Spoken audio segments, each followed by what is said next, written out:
अब हमारे पास next topic है that is angle between lines, यानी कि आपको दो लाइंस गिवन हो L1, ये मेरे पास लाइन 1 है, ये लाइन 2 है, मतलब इसका कोई आपको इक्वेशन गिवन हो और इसका कोई इक्वेशन गिवन हो, तो उनके दरमियान आप एंगल कैसे फाइंड करोगे। तो हमारे पास दो टाइप की एंगल होती हैं। एक अगर आप देखिए, एक हमेशा इनके दरमियान एक्यूट एंगल बनता है।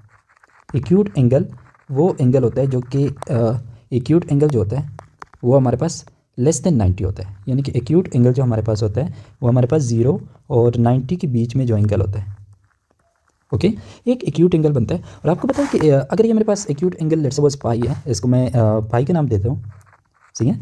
और आपको पता है कि इसका जो वर्टिकली अपोजिट एंगल होता है, इस एंगल का वर्टिकली अपोजिट ये वाला एंगल, ठीक है, तो ये आपस में इक्वल होते हैं, तो ये एंगल भी हमारे पास फाई है, ठीक है, जिसको हम फी से रिप्रेजेंट करते हैं, तो मोस्टली लेके इसको फाई बोलते हैं, बट एक्चुअली ये फी है, ठीक है। अच्छा, और इसके अलावा और एंगल भी एक बनता है यहाँ पे, जो एब्ट्यूज एंगल होता है, एब्ट्यूज एंगल, लेट्स सपोज उसको मैं कह लेता हूँ कि वो एंगल मेरे पास है अल्फ़ा, सही है, और अल्फ़ा हमारे पास कौन सा एंगल है, एब्ट्यूज एंगल। और एब्ट्यूज एंगल की डिफिनीशन ये है कि जिसमें 90 डिग्री से लेकर जिसका जो मेजरमेंट होता है, जिसकी वैल्यू जो होती है वो 90 और 180 के बीच में होती है। सो जब भी दो लाइन इंटरसेक्ट होती है तो इनके दरमियान एक्यूट एंगल एक बनता है और एक एब्ट्यूज एंगल बनता है, और ये एंगल भी हमारे पास क्या होगा, अल्फ़ा होगा। मतलब कि हमारे पास एक अल्फ़ा एंगल होता है, एक फाई एंगल होता है, सही है। जो एक्यूट एंगल होगा उसको हम फाई कहेंगे, और जो हमारे पास एब्ट्यूज एंगल होगा वो हमारे पास अल्फ़ा होगा, सही है। तो अब हमारे पास ये है कि चूँकि ये हमारे पास एक स्ट्रेट लाइन है, सही है, तो ये सारा का सारा एंगल जो है मतलब अल्फ़ा प्लस फाई ये 180 डिग्री की इक्वल होगा, यानी कि अल्फ़ा प्लस फाई ये मेरे पास 180 डिग्री के इक्वल है, ओके। और ये मेरे पास एक्यूट है और ये मेरे पास एब्ट्यूज है, सही है। अब हम एंगल किस तरह से फाइंड करेंगे, एंगल दो लाइंस के दरमियान एंगल जो है वो हम उनके स्लोप से निकालते हैं। लेट्स सपोज ये जो लाइन 1 है इसका जो स्लोप है वो हमारे पास m1 है, ओके, और जो मेरे पास लाइन 2 है इसका स्लोप लेट्स सपोज मेरे पास है m2। तो इनके दरमियान एंगल हम किस तरह से फाइंड करेंगे। सो अगर आपने एक्यूट एंगल डायरेक्ट फाइंड करना, एक्यूट एंगल तो वो होता है tangent of phi that is equal to mod of, यानी कि ये वैल्यू हमेशा पॉजिटिव लोगे, क्योंकि जब टेंजेंट पॉजिटिव होता है ना तो वो उसका एंगल हमारे पास 0 और 90 के बीच में आता है, सही है। तो इसलिए हम यहाँ पे मॉड लगाते हैं, और यहाँ पे आप m1 माइनस m2 करेंगे या आप m2 माइनस m1 भी कर सकते हैं, आपकी मर्जी है जो भी करें। और नीचे हमारे पास डिनोमिनेटर 1 प्लस इन दोनों का प्रोडक्ट होता है, ठीक है, 1 प्लस इन दोनों का प्रोडक्ट, सही है। तो एक्यूट एंगल हम इस तरह से फाइंड करेंगे, या आप इसको लिख सकते हैं कि phi is equal to tangent inverse of, मतलब acute angle is tangent inverse of m2 minus m1 मैं लिख लेता हूँ, या m1 माइनस m2 एक ही बात है, divided by 1 plus m1 m2, okay. तो ये हमारे पास एक्यूट एंगल है। Now how to find alpha, obtuse angle किस तरह से फाइंड करेंगे फॉर एब्ट्यूज एंगल। सो अगर आपने इनके दरमियान एब्ट्यूज एंगल फाइंड करना है तो आपको पता है कि alpha will be equal to 180 degree minus pi, क्योंकि दोनों का सम जो होता है वो हमारे पास 180 डिग्री के इक्वल होता है, ठीक है। तो फी की अगर मैं फार्मूला पुट करूँ तो obtuse angle that is equal to 180 degree minus tangent inverse of mod m1 minus m2 divided by 1 plus m2, और ये मॉड जो है बड़ा आपने इसका ख्याल रखना होगा, ठीक है। मतलब कि ये वाला एंगल जो है आपके पास एक्यूट ही आना चाहिए, कि वो तब आएगा जब आप यहाँ पे पॉजिटिव लगा ली, यानी कि मॉड लगा ली, ठीक है। तो एक्यूट एंगल का ये फार्मूला है और एब्ट्यूज एंगल फाइंड करने का आपके पास ये फार्मूला हो जाएगा। इसके अलावा कुछ लोग एक गलत से मिसकंसेप्शन बनाते हैं, वो ये है कि लाइन 1 टू लाइन 2 का एंगल वो कहते हैं कि वो हमारे पास इस तरह का होता है कि tangent theta is equal to m2 minus m1 divided by 1 plus m1 m2, और जो मेरे पास लाइन 2 टू लाइन 1 का एंगल होता है वो हमारे पास tangent of theta is equal to m1 minus m2 divided by m1 plus m1 m2। But मैं आपको बता दूं कि ये जो कंसेप्ट है ये गलत है, से बहुत सारे लेक्चर्स और बहुत सारे नोट्स में मैंने ये बात लिखी हुई देखी है, जैसे कि कुछ एक मशहूर बुक है उसमें ये क्वेश्चन लिखे हुए, बट मैं आपको बताता हूँ कि ये बात बिल्कुल बेसलेस है, ये सेंस नहीं बनाते, सही है। तो ये आप ये गलत कंसेप्शन जो है ये ना सीखो, सही है। अच्छा, अब हमारे पास कहते हैं कि if this is less than zero, मतलब कि ये जो क्वांटिटी है अगर ये मेरे पास नेगेटिव है, लेस देन जीरो है, then the angle between lines will be. तो मैं आपको यहाँ पे मिस्टेक बताता हूँ कि ये वाला कंसेप्ट क्यों गलत है। देखो अगर ये क्वांटिटी जो है ये वाली क्वांटिटी, सही है, ये देखो अगर इसमें अगर ये पॉजिटिव है या नेगेटिव है कोई फ़र्क तो नहीं पड़ता ना, अगर ये पॉजिटिव है या नेगेटिव है, क्योंकि इसके मॉड लिखा हुआ है, मॉड लिखा हुआ है तो लाजिम बात है अगर अंदर नेगेटिव या पॉजिटिव है बाहर तो वो क्वांटिटी पॉजिटिव या नहीं है, तो ये मैटर ही नहीं करता कि ये ग्रेटर देन जीरो है या ये हमारे पास लेस देन जीरो है, ओके। और दूसरी बात कि the angle between lines will be, तो वो एक्यूट भी होता है और एक्यूट के साथ लाजमी है कि उसके साथ एब्ट्यूज एंगल भी होगा, क्योंकि अगर ये एंगल एक्यूट है तो ये वाला लाजमी दूसरा एंगल तो बनेगा, क्योंकि टोटल 4 एंगल बनेंगे ना अगर दो लाइन इंटरसेक्ट करती है, तो 4 में तो दो इक्वल होते हैं, जैसे ये इसकी इक्वल है ये इसकी इक्वल है, तो लाजमी आता है हमें 2 डिफरेंट टाइप के एंगल जो है वो बनते हैं। सो अगर एक एक्यूट बनता है तो दूसरा लाजमी एब्ट्यूज बनेगा, सही है। तो ऐसा कहना कि दो लाइन्स के दरमियान या तो एक्यूट एंगल होगा या एब्ट्यूज एंगल होगा, ये बात गलत होगी, ठीक है। तो इस वजह से ये जो क्वेश्चन है ये पूरा बेसलेस है। सो इस तरह के क्वेश्चन जो है इस तरह के कंसेप्ट आपने गलत से नहीं सीखने, ठीक है। पहला रीज़न ये है कि अगर ये क्वांटिटी पॉजिटिव नेगेटिव हमें फ़र्क नहीं पड़ता, हमने उस पर वैसे भी मार्क लगाना है, उसको पॉजिटिव ही बनाना है, सही है। तो इससे हमें पता नहीं चलता कि आया ये एंगल एक्यूट होगा या एक्ट्यूज होगा, और ये बात कि एक्यूट एंगल भी एक होता है और एक एक्ट्यूज भी होता है, दोनों एंगल होते हैं। सही है। तो इस तरह की गलत कंसेप्ट में नहीं पड़ता। और इसके बाद यहाँ पे है कि अगर स्लोप m1 m2 है दो लाइंस के L1 L2 के, then L1 to L2 angle क्या होगा। मैं आपको बता दूं कि ये आपको लगा होगा कि या तो ये ऑप्शन है या ये ऑप्शन है, ये वाला तो गलत है ना, इनका तो फॉर्म ही गलत है, ऊपर प्लस लिखा हुआ है। सही है। या तो m2 माइनस m1 हो गया, m1 माइनस m2 होगा। तो मैं आपको कह दूं कि हमारे पास एक्चुअल फार्मूला है वो इन दोनों पे मार लगा लो, वो इन दोनों पे मार लगा लो। सही है। ऐसी कोई हमारे पास बात नहीं है कि L1 टू L2 एंगल या L2 टू L1 एंगल। सही है। ऐसी कोई बात हमारे में, इन दोनों के दरमियान का एंगल होता है। ओके। अच्छा, अब हमारे पास नेक्स्ट क्वेश्चन है कि the acute angle found by two non perpendicular intersecting line is given by. अब यहाँ पे आपके पास फार्मूला आप अगर देखें तो हमारे पास ए ऑप्शन ठीक है, जो हमने फार्मूला इसका पढ़ा है। ठीक है। क्योंकि यहाँ पे प्लस होता है तो ये ऑप्शन गलत है, और यहाँ पे माइनस होता है तो ये ऑप्शन भी गलत है, और ये फॉर्म तो बिल्कुल होता नहीं, ये डिनोमिनेटर में होता है, ये नोमिनेटर में होता है, तो ये ऑप्शन भी गलत है। सी। अच्छा, नेक्स्ट अब हम फाइंड कर लेते हैं। हमें फार्मूला पता चल गया कि tangent of phi with phi as acute angle that is equal to M, मैं कह लेता हूँ कि m1 माइनस m2। अगर आप m1 माइनस m2 करते हैं या m2 माइनस m1, क्योंकि मार्ट के अंदर है तो फ़र्क हमें नहीं पड़ता, तो ये हमारे पास एंगल का एक्यूट एंगल का फार्मूला है। और जो ऑब्ट्यूज एंगल अगर हम फाइंड करते हैं तो वो हम 180 डिग्री से फी का एंगल जो है वो माइनस कर लेंगे। सही है। यानी कि ये मेरे पास इस तरह से हो जाएगा, this will B tangent inverse of m1 minus m2 divided by 1 plus m1 m2। Okay. ये ऑब्ट्यूज एंगल होगा हमारे पास हमेशा, और ये वाला जो होगा ये हमारे पास हमेशा एक्यूट एंगल होगा। तो दोनों दो एंगल होते हैं, दोनों के फार्मूले मैंने आपको लिख के दिया। ठीक है। अच्छा, अब हमारे पास क्वेश्चन है कि द एक्यूट एंगल फाइंड करो, मतलब कि ये हमने फी एंगल फाइंड करना है बिटवीन द लाइंस आपको गिवन है, एक ये लाइन है एक दूसरा ये लाइन। ठीक है। अब आपको फार्मूले में क्या चाहिए, आपको m1 m2 की वैल्यू चाहिए, मतलब आपको स्लोप्स चाहिए। तो मैं पहला लाइन लिख लेता हूँ। पहला लाइन एक इक्वेशन गिवन है कि 2x plus Y minus 8 is equal to 0। तो आपको इसका स्लोप जो है इसको मैं m1 कह लेता हूँ। So that will be equal to minus coefficient of x 2 है, और पिछले वीडियो में हमने पढ़ा है कि किस तरह आप स्टैंडर्ड इक्वेशन का स्लोप लेते हैं। और यहाँ पे मेरे पास कोफिशिएंट ऑफ y, तो मैं यहाँ से 1 से डिवाइड कर लेता हूँ, तो m1 मेरे पास आ गया इसकी वैल्यू -2। और अब मेरे पास दूसरा लाइन है वो है x plus 3y plus 4 that is equal to 0। तो इसका स्लोप मेरे पास है, स्लोप हमारे पास होता है अगर स्टैंडर्ड फॉर्म में इक्वेशन लिखा हो, स्टैंडर्ड फॉर्म मतलब कि एक साइड पे 0 हो हमारे पास और बाकी सारा टर्म दूसरी साइड पे हो, तो स्लोप हमारे पास होता है minus coefficient of x divided by coefficient of y। Okay. तो अब हमारे पास this will be equal to minus coefficient of x यहाँ पे क्या है 1 है, divided by coefficient of y क्या है वो मेरे पास 3 है। सही है। सो ये मेरे पास इसका m2 स्लोप आ गया। सो m1 की वैल्यू मेरे पास क्या है, m1 is equal to -2 and m2 is equal to -1/3।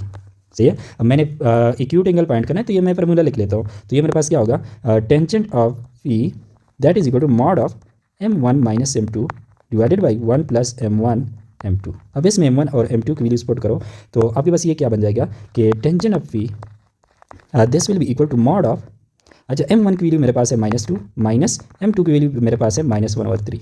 Okay. Divided by 1 plus m1 की वैल्यू मेरे पास है -2 और m2 की वैल्यू मेरे पास है -1/3।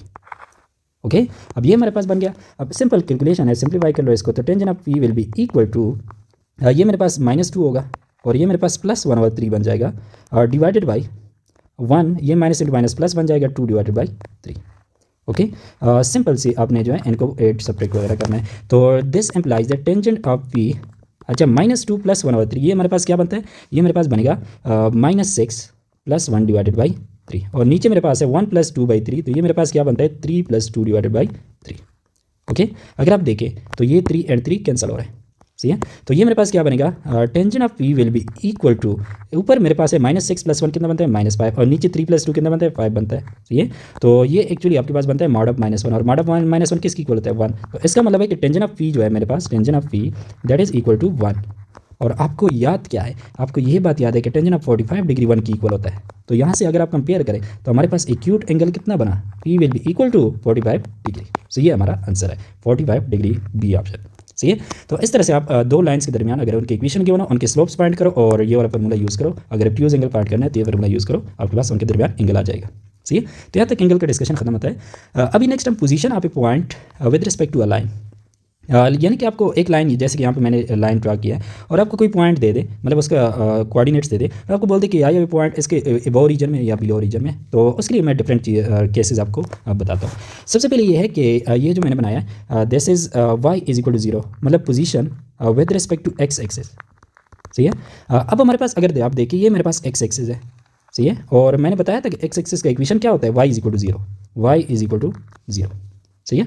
अब अगर आप ये फाइंड करना चाहते हैं कि आया कोई पॉइंट आपको गिवन हो, लेट्स सपोज आपको ए बी कोऑर्डिनेट्स गिवन है ना, अब आप पता लगाना चाहते हैं कि आया ये इस लाइन के ऊपर है या इस लाइन के नीचे है, तो किस तरह से आपको पता चलेगा? तो मैं आपको यहाँ पे बता देता हूँ कि ये जो y = 0 लाइन है, y = 0 लाइन, ओके, इससे जो ऊपर रीजन होता है एबोव रीजन में, इसके एबोव रीजन में हमारे पास y पॉजिटिव होता है। सही है। और इसके बिलो रीजन में, बिलो y = 0, y क्या होता है? नेगेटिव होता है। सही है। तो मतलब ये है कि ये जो ग्रीन रीजन जो कि एबोव एक्स एक्सिस है, इस रीजन में अगर कोई पॉइंट है तो उसका एक्स कोऑर्डिनेट क्या होगा? एक्स कोऑर्डिनेट जो भी होगा, सही है, जो वाई कोऑर्डिनेट होगा वो हमारे पास क्या होगा? वो पॉजिटिव होगा। सो अगर आपको कोई भी पॉइंट दे दे कि लेट्स सपोज -3 5 है, तो इसका वाई कोऑर्डिनेट देख लो, वो अगर पॉजिटिव है तो ये हमारे पास ये पॉइंट जो होगा ये एक्स एक्सिस के ऊपर होगा। सही है। और नीचे हमारे पास क्या होगा कि एक्स कोऑर्डिनेट जो भी हो, वाई कोऑर्डिनेट इसका नेगेटिव होना चाहिए। सही है। तो ये हमारे पास एक्स एक्सिस के अबाउट है। सिमिलरली अगर हम वाई एक्सिस के अबाउट करना चाहते हैं तो वाई एक्सिस जो कि वर्टिकल लाइन होता है उसके अबाव या बिलो रीजन नहीं होते। जिस तरह की ये एक्स एक्सिस था ना, इसके ऊपर ये रीजन था, ये अबाव रीजन है और ये बिलो रीजन है। बट हमारे पास वाई एक्सिस चूंकि एक वर्टिकल लाइन है और इसके इक्वेशन x = 0 होता है, तो इसका एक हमारे पास राइट रीजन होता है, राइट साइड पे, मतलब कि वाई एक्सिस के राइट साइड पे, और एक हमारे पास लेफ्ट साइड। ये जो ग्रीन वाला है ये राइट रीजन है और ये जो लेफ्ट वाला है ये येलो रीजन, ये लेफ्ट वाला है। सही है। तो अब हमें कोई पॉइंट दे दे तो आपको पता है कि वाई एक्सिस के इस साइड पे हमारे पास क्या होता है कि मतलब to the right of Y axis, to the right हमारे पास क्या होता है? एक्स पॉजिटिव होता है। सही है। एंड टू द लेफ्ट हमारे पास क्या होता है? एक्स नेगेटिव होता है। सही है। तो यहाँ पे कोई भी पॉइंट अगर आपको दे दे जिसका एक्स कोऑर्डिनेट पॉजिटिव हो, वाई कोऑर्डिनेट जो भी हो, तो वो हमारे पास वाई एक्सिस के राइट साइड पे होगा। सही है। एंड दूसरी बात कि अगर मेरे पास एक्स नेगेटिव हो, एक्स कोऑर्डिनेट, और वाई कोऑर्डिनेट जो भी हो, सही है, तो वो हमारे पास कहाँ पे होगा? वो हमारे पास वाई एक्सिस के लेफ्ट पे होगा। सही है। अच्छा, अब हमारे पास नेक्स्ट ये है कि ये तो हमने एक्स एक्सिस और वाई एक्सिस के कर ली ना। अभी कोई भी हॉरिजॉन्टल लाइन हो, जैसे कि यहाँ पे मैंने y = k, आपको पता है कि हॉरिजॉन्टल लाइन का इक्वेशन y = k के फॉर्म में होता है, y = सम कांस्टेंट। सही है। तो अब हम देखते हैं कि कोई पॉइंट हमें गिवन हो तो आया ये इसके अबोव रीजन में आता है या इसके बिलो रीजन में आता है। तो अबोव रीजन के लिए अबोव y = k हमारे पास क्या होता है? y > k होता है। सही है। And below y = k line जो होता है, मतलब हॉरिजॉन्टल लाइन, हमारे पास y < k होता है। ठीक है। तो मतलब इसका जो एक्स कोऑर्डिनेट जो कुछ भी होगा, वाई कोऑर्डिनेट जो होगा इसका के से ग्रेटर होना चाहिए। सही है। और यहाँ पे मेरे पास वाई का जो वाई कोऑर्डिनेट होगा वो के से लेस होना चाहिए। सही है। ये मेरे पास मेन पॉइंट है। अगर ये कोऑर्डिनेट जो है ये के वैल्यू, लेट्स से मैं आपको एग्जांपल दे दूँ कि मेरे पास ये जो लाइन है ये मेरे पास y = 2 लाइन है। अब आपको कोई पॉइंट मैं दे दूँ कि एक पॉइंट है जो कि मेरे पास है 3 व 3, आप कहेंगे कि y = 2 लाइन है और यहाँ पे जो y = 3 है ना, तो ये तो 2 से ग्रेटर है। इसका मतलब है कि ये जो पॉइंट होगा ये इस लाइन से ऊपर इस ग्रीन रीजन में होगा। अगर आप इसको प्लॉट भी करते हैं तो अगर ये मेरे पास 1 2 3 है और ये 1 2 3 है, तो ये पॉइंट यहाँ पे बनता है। और आप देख सकते हैं ये 3 व 3 पॉइंट हमारे पास इस हॉरिजॉन्टल लाइन से क्या है? अबोव रीजन में। सही है। सिमिलरली अगर हम वर्टिकल लाइन के राइट लेफ्ट पे देखना चाहते हैं तो अगर मेरे पास इसका equation x = constant, x = h है, तो इसके राइट साइड पे x is greater than h होता है और इसके लेफ्ट साइड पे हमारे पास x is less then h होता है। और यहाँ पे जो पॉइंट के कोऑर्डिनेट होंगे वो हमारे पास x ग्रेटर देन h होगा, y कोऑर्डिनेट जो भी हो। ठीक है। और यहाँ पे x लेस देन h होगा, x कोऑर्डिनेट, और y हमारे पास जो कुछ भी। सही है। तो ये आपने डिफरेंट केसेस की कंडीशन आपने याद रखने होंगे। अब हमारे पास ये तो हमने Y X axes, Y axes, horizontal line, vertical line के लिए पढ़ लिया। अब हम जनरल लाइन पढ़ लेते हैं। जनरल लाइन हमारे पास पॉजिटिव स्लोप पे भी हो सकता है, जैसे कि ऊपर की तरफ जा रहा है और ये नीचे की तरफ जा रहा है, ये नेगेटिव स्लोप का है। तो इस केस में हमारे पास ये जो ग्रीन रीजन है, देखो ये ग्रीन रीजन जो है ये हमारे पास एबोव रीजन है। सही है। और ये जो येलो है आपके पास ये बिलो द लाइन है, यानी कि ये रीजन देखो ना इस लाइन के ऊपर है, तो ये रीजन एबोव रीजन है और इस लाइन के नीचे जो रीजन है वो मेरे पास बिलो रीजन है। सिमिलरली यहाँ पे ये जो ग्रीन रीजन है ये भी एबोव रीजन है और ये जो येलो में है ये मेरे पास बिलो है। ओके। ये जो मेरे पास लाइन है इसके ऊपर वाला रीजन कौन सा है? ये है। और इसके नीचे वाला रीजन ये। ठीक है। अब हमारे पास अब इसका इक्वेशन तो डिफरेंट होंगे ना, ये ना तो वर्टिकल है ना हॉरिजॉन्टल है। तो इस केस में हम किस तरह से फाइंड करेंगे कि हमें कोई पॉइंट की coordinate they they, let's suppose -4 व 6 दिए हैं, तो ये एबोव रीजन में आता है या बिलो द लाइन आता है या ऑन द लाइन आता है। देखो 3 चीज़ें होती हैं। ये जो रेड लाइन है ना, रेड लाइन जो कि मेन लाइन जो आपको गिवन होता है, इस पर कोई पॉइंट ले लो। सही, यहाँ पे ले लो, इस पे कोई भी पॉइंट ले लो, तो इसको हम बोलते हैं ऑन द लाइन। मतलब कि हम कहते हैं कि ये जो पॉइंट है ये इसी लाइन पे लाई करता है। तो हमारे पास एक्चुअली 3 केसेस होती है, above the line, okay, on the line, ठीक है, और थर्ड हमारे पास बिलो द लाइन होती है। अब हमें कैसे पता चलेगा? इक्वेशन अगर हमें गिवन और पॉइंट गिवन हो, ठीक है। अब हम ग्राफ बनाना हर एक को तो प्लॉट को तो नहीं कर सकते ना, तो हमें क्या होगा, एक इक्वेशन ऑफ लाइन गिवन होगा, ठीक है, इक्वेशन ऑफ लाइन। और दूसरा हमारे पास एक पॉइंट गिवन होगा, हम उस पॉइंट का इस लाइन के रिस्पेक्ट से देखेंगे कि आया ये इसके अबव रीजन में लाई करता है या बिलो रीजन में या ऑन द लाइन लाई करता है। ठीक है, तो उसके लिए हमारे पास ये है कि आपको एक पॉइंट गिवन हो, उसके कोऑर्डिनेट को हम x1 y1 का नेम दे देते हैं और लाइन के इक्वेशन हमारे पास स्टैंडर्ड फॉर्म में ax plus by plus c equal to 0 given हो। ठीक है, तो सबसे पहले आपने क्या करना होगा कि right the equation of line such that coefficient of y is positive. ये मैं इस तरह से समझाता हूँ। लेट्स सपोज यहाँ पे मैं दो एग्जांपल साइड बाय साइड करता हूँ। एक मेरे पास लाइन है कि 3x प्लस 2y, सही है, और फिर मेरे पास यहाँ पे 1 है दैट इज इक्वल टू 0। और यहाँ पे एक और एग्जांपल भी साइड बाय साइड करते हैं। वो मेरे पास है कि 2x minus Y plus 3 that is equal to 0। So पहली बात ये करते हैं कि आप इक्वेशन ऑफ लाइन जो आपको गिवन होगा ना, जैसे कि यहाँ पे दो एग्जांपल में गिवन है, सही है, तो right equation of line such that coefficient of y is positive. तो यहाँ पे तो ऑलरेडी पॉजिटिव है, तो ये स्टेप 1 इसमें ऑलरेडी हो चुका है। सही है, अच्छा यहाँ पे हमारे पास कोएफिशिएंट ऑफ y नेगेटिव है। सही है, तो मतलब इसमें हमने स्टेप 1 हमने अप्लाई करना होगा, इसको हमने पॉजिटिव बनाना होगा। तो पॉजिटिव हम किस तरह से बनाएंगे, इस इक्वेशन को हम माइनस से मल्टीप्लाई कर लेते हैं। माइनस से मल्टीप्लाई करेंगे तो ये क्या बन जाएगा, -2x plus Y minus 3 is equal to 0। ये बात आपने याद रखनी है कि अगर आपका y का जो कोएफिशिएंट है वो नेगेटिव है तो उस इक्वेशन को आप माइनस से मल्टीप्लाई करोगे ताकि वो पॉजिटिव बन जाए। ओके, ये हमारे पास स्टेप 1 हो गया। अब नेक्स्ट हमारे पास ये है कि हमारे पास ये जो वैल्यू होती है, सही है, ये वैल्यू आप उठाओगे, ये 0 के अलावा, ठीक है, ये वैल्यू आप उठाओगे। जो आपका x होगा, यानी ये जो x है, इसकी जगह जो आपको पॉइंट गिवन होगा उसकी x1 की वैल्यू पुट करोगे और y की जगह y1 की वैल्यू पुट करोगे। ओके, यानी कि आप इस चीज़ की वैल्यू पॉइंट करेंगे ax1 plus by1 plus c, ठीक है। और ये तो ऑलरेडी आपने स्टेप 1 में b का y का कोएफिशिएंट b होता है, वो आपने ऑलरेडी पॉजिटिव बना लिया। ठीक है, तो अगर हम इस पे स्टेप 1 ये मेरे पास हो गया, इसमें तो स्टेप 1 ऑलरेडी सॉल्व था ना, स्टेप 1, ठीक है। और अब हम क्या करते हैं, अब हम स्टेप 2 पे जाते हैं। अच्छा, लेट्स सपोज कोई जो पॉइंट हमें गिवन है वो है, लेट्स सपोज मैं कह लेता हूँ 1/1। हम देखते हैं कि ये 1/1 पॉइंट जो है ये इस लाइन के रिस्पेक्ट इसकी पोजीशन का है और इस लाइन के रिस्पेक्ट इसकी पोजीशन का है। ठीक है, ये जो ओरिजिनल इक्वेशन थी वो थी 2x माइनस वाई प्लस 3 और फिर हमने इसको माइनस से मल्टीप्लाई कर दिया ताकि y का कोएफिशिएंट पॉजिटिव हो जाए। अब हम क्या करते हैं स्टेप 2 में कि यहाँ से मेरे पास x1 की वैल्यू क्या है वो 1 है और y1 की वैल्यू क्या है वो भी मेरे पास 1 है। अब हमने फाइंड क्या करना है सेकंड स्टेप में, वो हमने ax1 plus by1 plus c हमने फाइंड करना है। यहाँ भी मैंने ax1 plus by1 plus c हमने फाइंड करना है। सही है, अच्छा ax1 by1 ये आपको यहाँ से मिलेगा। सही है, मतलब ये चीज़ हमने फाइंड करनी है, x की जगह हमने x1 पुट करना है और y की जगह y1 पुट करना है। तो मेरे पास यहाँ पे a की वैल्यू क्या है 3, x की जगह x1 और फिर 2, y की जगह y1 प्लस मेरे पास 1 है। सही है, अब x1 की जगह आप 1 पुट करो प्लस y1 की जगह 1 पुट करो प्लस 1 और फिर ये आपके पास बन जाएगा 3 + 2 + 1, ये आपके पास टोटल 6 बन जाएगा। ओके, अच्छा अब इस क्वेश्चन के लिए करते हैं, ये तो अलग अलग क्वेश्चन है। सही है, इसमें हम क्या करते हैं कि मेरे पास ये जो इक्वेशन बना है ये मेरे पास बना है -2x1 कर लूँगा प्लस y1 कर लूँगा -3। अब मैं x1 की जगह 1 पुट कर लेता हूँ और y1 की जगह भी 1 पुट कर लेता हूँ -3। सो दैट -2 + 1 -3, ये टोटल क्या बनता है -4 बनता है। सही है, अच्छा अब ये हमारे पास आ गया। अब ये आपने ये वैल्यू जब आपने फाइंड कर ली ना, अब आप देखोगे कि अगर ये वैल्यू हमारे पास पॉजिटिव है तो ये जो पॉइंट होगा that will be above the line. सही है, सही है, मतलब जैसे कि यहाँ पे ये पॉजिटिव आ रहा है ना +6, तो ये जो पॉइंट है 1/1 ये इस लाइन के अबव रीजन में होगा। यानी कि अगर ये लाइन मेरे पास इस तरह का लाइन है तो ये इसके अबव रीजन, ये ग्रीन रीजन में होगा। ओके, अच्छा तो अगर ये आपके पास ये वैल्यू पॉजिटिव आ गई तो अबव द लाइन होगा। अगर ये इज इक्वल टू 0 आ गई, यहाँ पे तो 0 नहीं आई ना, अगर 0 आ जाए तो वो पॉइंट उस लाइन पे लाई करेगा, यानी कि उस लाइन के ऊपर इस तरह कोई पॉइंट होगा। सही है, और अगर ये वैल्यू आपके पास नेगेटिव आ गई तो वो बिलो द लाइन होगा। जैसे कि ये पॉइंट जो है, ये पॉइंट ये इस लाइन के बिलो है, यानी कि क्योंकि यहाँ पे हमारे पास क्या आया -4 आया, नेगेटिव वैल्यू आया, दैट इज लेस देन 0, तो ये पॉइंट जो है ये बिलो रीजन में है। सही है, जहाँ कहीं भी है बट बिलो है, हमें बस ये पता लगाना है कि अबव है या ऑन द लाइन है या बिलो है, तो इसकी कैटेगरी हमारे पास ये है। आप ये वैल्यूज फाइंड करोगे। सही है, और फिर देखोगे कि अगर ये वैल्यू पॉजिटिव है तो अबव द लाइन, अगर ये वैल्यू इज इक्वल टू 0 है फिर ऑन द लाइन, और ये अगर नेगेटिव है तो ये हमारे पास बिलो द लाइन होगा। और इन सब के लिए कंडीशन क्या थी कि हमारे पास जो बी होगा, बी हमारे पास पॉजिटिव होगा।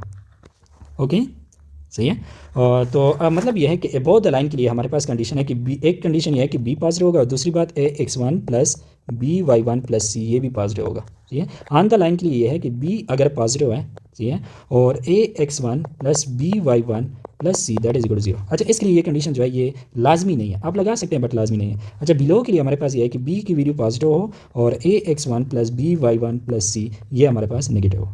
सही है, ये हमारे पास above the line, on the line और बिलो द लाइन की कंडीशन है। अब हम इस पे क्वेश्चन ट्राई करते हैं। पहला हमारा क्वेश्चन है कि थ्योरी से रिलेटेड है कि अगर आपको एक पॉइंट गिवन है वो अबव द लाइन होगा, अबव द लाइन होगा कब होगा, इस लाइन के अबव कब होगा, एफ।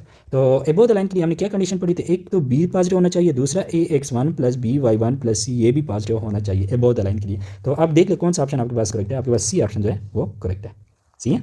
अच्छा, अब नेक्स्ट हमारे पास ये है कि ये हमें एक पॉइंट गिवन है, the point dash is below the line, ये कौन से लाइन की बिलो है।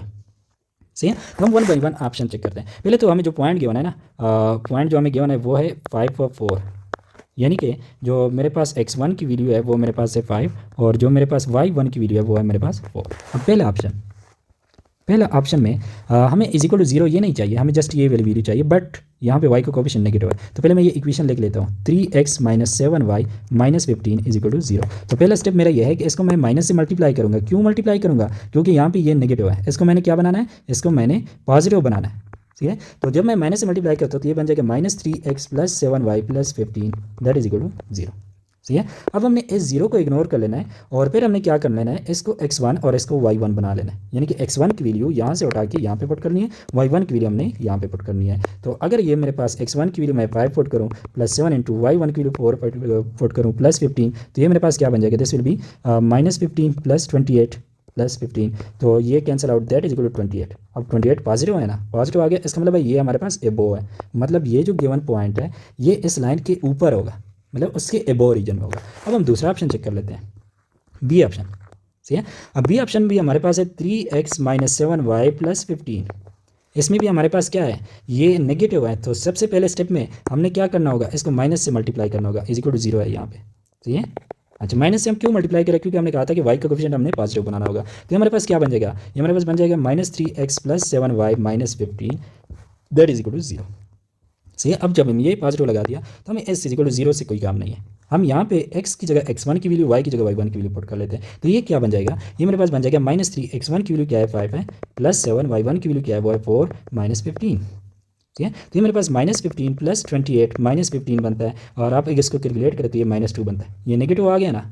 तो इसका मतलब है कि ये क्या है, ये बिलो है, ये जो पॉइंट है ये इस लाइन के बिलो लाई करता है। तो हमारे पास बी ऑप्शन करेक्ट हो गया। अब बाकी ऑप्शन भी इस तरह से चेक कर सकते हैं। ओके, अब हमारे पास नेक्स्ट लाइन है कि द पॉइंट, ये हमें पॉइंट गिवन है और लाइज डैश यानी ऑन एबो बिलो या नन ऑफ दीज, तो ये आपको लाइन गिवन है। सही है, तो पहले जो हमें लाइन गिवन है वो हम लिख लेते हैं 2x minus 3y plus 4 that is equal to 0। सबसे पहला काम कि हमने y का कोफिशिएंट नेगेटिव है तो इसको हमने पॉजिटिव बनाना है, तो हम इसको माइनस से मल्टीप्लाई कर लेते हैं। 0 को माइनस से मल्टीप्लाई करेंगे कोई फर्क नहीं पड़ता ना, इसलिए हम एक साइड को मल्टीप्लाई करते हैं। तो ये मेरे पास क्या बन जाएगा, this will be equal to -2x plus 3y minus 4 is equal to 0, और इस इज इक्वल टू 0 का हमें कोई ज़रूरत नहीं है। ओके, इस क्वेश्चन में। अच्छा, अब मैंने क्या करना होगा कि x की जगह x1 पुट करूंगा और y की जगह y1। अच्छा, x1 और y1 मेरे पास है क्या, ये मेरे पास x1 है, मतलब कि x1 इज इक्वल टू -2 और ये मेरे पास y1 है, y1 is equal to 3। Okay, अब मैं ये वैल्यूज अगर रिपोर्ट करता हूँ तो ये -2 इंटू x1 की वैल्यू मेरे पास क्या है वो है -2 है, प्लस 3 इंटू y1 की वैल्यू मेरे पास क्या है वो है 3 माइनस 4। ओके, ये मेरे पास बन जाएगा माइनस इंटू माइनस प्लस 4, ये मेरे पास 9 प्लस 9 माइनस 4, ये cancel out that is equal two plus 9। तो ये क्या है, ये पॉजिटिव है, इसका मतलब है कि ये किस रीजन में, ये एबो रीजन में। तो इसका हमारे पास बी ऑप्शन जो होगा वो करेक्ट होगा। ठीक है, अब नेक्स्ट हमारे पास ये है कि द पॉइंट हमें गिवन है लाइज ऑन मतलब कि इज इक्वल टू 0 वाला केस है, ax1 plus by1 plus c is equal to 0 वाला केस है। सही है, तो अब हमारे पास जो गिवन पॉइंट है उसमें मेरे पास x1 की वैल्यू क्या है, x1 इज इक्वल टू -4 और y1 की वैल्यू क्या है, y1 इज इक्वल टू -5। सही है, और डिफरेंट ऑप्शन लाइंस में हमें गिवन हमने फाइंड करना है कि जिसमें हम पुट करें और वो हमें इक्वल टू 0 आ जाए। सही है, तो सबसे पहले मेरे पास है, और ये भी मैंने बताया था कि ऑन के लिए ये b ग्रेटर देन 0 वाला कंडीशन नहीं है, इसके लिए जस्ट हमारे पास ये कंडीशन है कि ax1 plus by1 plus c that is equal to 0। Okay, मतलब ये है कि जस्ट उस लाइन की इक्वेशन में हम x को x1 पुट करें, y को y1 तो 0 की इक्वल हो, तब वो ऑन द लाइन होगा। ओके, तो हम पहले ए ऑप्शन उठा लेते हैं। ये ऑप्शन में मेरे पास है 3x plus 4y minus 6 is equal to 0। Okay, अब मैं x की जगह x1, y की जगह y1 पुट कर लेता हूँ, तो ये क्या बन जाएगा, 3x1 की वैल्यू क्या है वो है -4 प्लस 4, y1 की वैल्यू क्या है वो मेरे पास है -5 और फिर मेरे पास -6 इज इक्वल टू 0। तो ये -12 -20 -6 इज इक्वल टू 0, तो ये मेरे पास टोटल बनता है -38 इज इक्वल टू 0। और आपको पता है ये इक्वेशन गलत है, this is not true. Okay, तो ए ऑप्शन जो है ये मेरे पास रूल आउट हो गया। अब बी ऑप्शन पे हम आ जाते हैं। बी ऑप्शन है x माइनस वाई प्लस 10। और ये मैंने आपको बताया कि ऑन द लाइन के लिए आपको इसको पॉजिटिव बनाने की कोई ज़रूरत नहीं है। ओके, अच्छा अब हम x की जगह x1, y की जगह y1 पुट कर लेते हैं। तो x1 की वैल्यू मेरे पास क्या है, x1 की वैल्यू है -4। ओके, माइनस ये वाला माइनस, फिर y1 की वैल्यू क्या है, y1 की वैल्यू है -5 प्लस 10 इज इक्वल टू 0। तो मेरे पास -4 प्लस 5 प्लस 10 बनता है, दैट इज इक्वल टू 0। और ये आपके पास टोटल बनता है 11 इज इक्वल टू 0। ठीक है, और ये हमारे पास ट्रू नहीं है, 11 इज इक्वल टू 0। तो बी ऑप्शन भी हमारे पास गलत है। ठीक है, नेक्स्ट हम देखते हैं C option, C and D option. तो सी एंड डी ऑप्शन में सी ऑप्शन हमारे पास है वो है 2x minus 3y minus 7 is equal to 0। तो x की जगह x1, y की जगह y1। तो ये मेरे पास बन जाएगा 2 इंटू x1 की वैल्यू क्या है, -4 है, -3 y1 की वैल्यू क्या है, वो है -5। ठीक है, और साथ में -7 इज इक्वल टू 0। तो ये मेरे पास -8 बनता है, प्लस 3 5 15 -7 इज इक्वल टू 0। तो ये मेरे पास 0 बनता है, मतलब 15 -7 -8 ये मेरे पास 0 होता है। तो ये मेरे पास ट्रू है। तो इसका मतलब है कि थर्ड ऑप्शन हमारा क्या है, वो करेक्ट है। ठीक है, तो ये हमारे पास डिस्कशन थी कि पहले तो हमने डिस्कस किया कि दो लाइंस के दरमियान आप एंगल किस तरह से फाइंड करेंगे। तो हमारे पास दो टाइप्स के एंगल बनते हैं, कि हमारे पास एक्यूट एंगल बनता है, एक्यूज़ बनता है। तो एक्यूट एंगल का फार्मूला ये है और एक्यूज़ एंगल का फार्मूला ये है। और इसके अलावा कोई आपको इस तरह की बातें करें कि लाइन 1 से लाइन 2, लाइन 2 से लाइन 1, या ये एंगल ये इस तरह की कोई बातें एग्जिस्ट नहीं करती। ठीक है, और फिर हमने इस पर क्वेश्चन सॉल्व कर दिया। फिर हमने एक्स एक्सिस और वाई एक्सिस और हॉरिजॉन्टल लाइन, वर्टिकल लाइन, और इसके अलावा जनरल किसी लाइन और पॉइंट की पोजीशन, उसके लिए हमने कंडीशन बता दी। ठीक है, ये 3 कंडीशन है हमारे पास। ओके, बी की वैल्यू आपने पॉजिटिव रखनी है, और ये बात कि ऑन द लाइन के लिए बी पॉजिटिव की कंडीशन आपको ज़रूरत नहीं है। ठीक है, तो इस पे हमने डिफरेंट क्वेश्चन जो है सॉल्व कर लिए। अब नेक्स्ट में हम करते हैं कि एक लाइन हमें गिवन हो, एक लाइन की इक्वेशन हमें गिवन हो जो कि ये हो, और एक पॉइंट हमें गिवन हो। तो इनके दरमियान जो वर्टिकल डिस्टेंस होता है, वो डिस्टेंस हम इस गिवन डेटा से इस तरह से निकालेंगे। तो नेक्स्ट वीडियो में हम वो पढ़ते हैं। ठीक है, मिलते हैं फिर।